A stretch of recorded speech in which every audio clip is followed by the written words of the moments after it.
What's going on, guys? Welcome back to Miniature Mayhem. My name's Chris. In today's tutorial I'm going to show you how to paint industrial terrain like this in under 5 minutes. If you find this tutorial useful, hit the like button down below and don't forget to subscribe.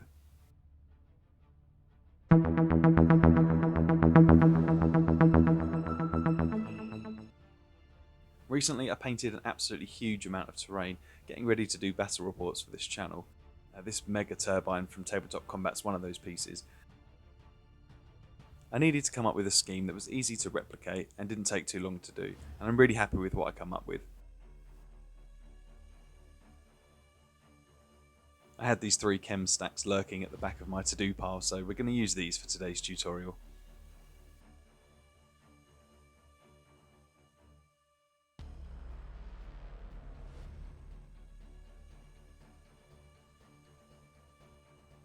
If you don't have an airbrush, I highly recommend picking up the Iwata HPCS. I've had this airbrush for nearly 10 years now and it's absolutely fantastic. I'll leave a link in the description down below. I still haven't found a paint you can't force through this with a high enough PSI. The first thing we're going to do is give the chem stacks an all over layer of surface primer. In this case I'm using the black surface primer from Vallejo.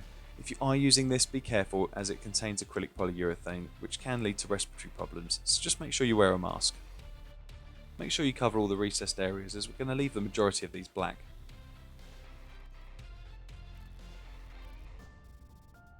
To base coat the chem stacks I'm using dark flesh tone by Vallejo.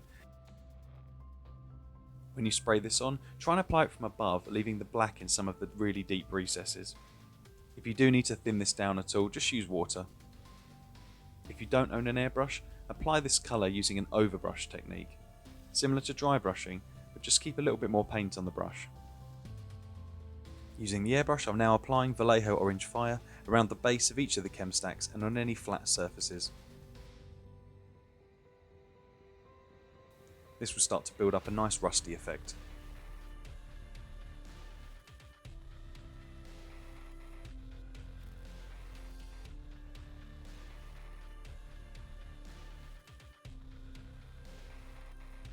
I've applied this across all 3 of the stacks. Again, try and do this from above to leave the shadows in the recesses. I now use Vallejo Hot Orange to apply a second coat. I don't use this first off because it's quite transparent.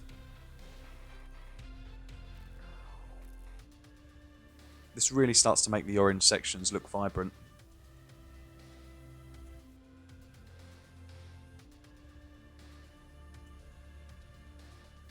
Now to create a spatter effect, I'm going to use a kebab skewer. You can use a lollipop stick or any other similar object, flat piece of wood.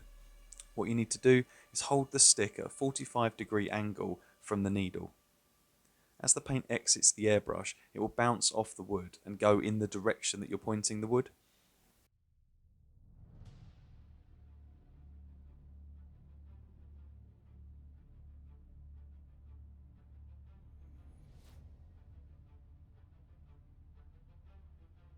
I think this adds a really nice and fast rusted kind of speckle effect. With that complete across all 3 stacks, we're now finished with the airbrush. Next step is to apply a dry brush of flayed one flesh. Try and get as much of the paint off as you can, as you don't want this to be too heavy. Try to use circular motions both when getting the paint off the brush and when applying it to the model, as it will make it less uniform and won't create streaking. This may seem like a strange choice, but flayed one flesh is the perfect colour for dry brushing terrain.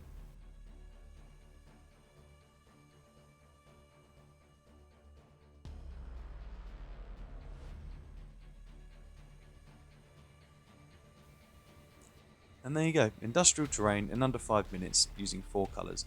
From here you can do whatever you like. If it's got plasma cores, you could add an OSL effect.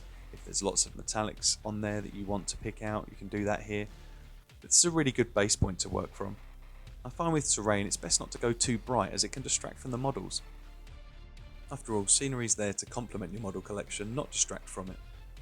That's it from me today. If you found this tutorial useful, please click that like button, share us with a friend, hit the subscribe button. Leave a comment down below if this helps you with your terrain projects. As always, thanks for watching. Catch you in the next one.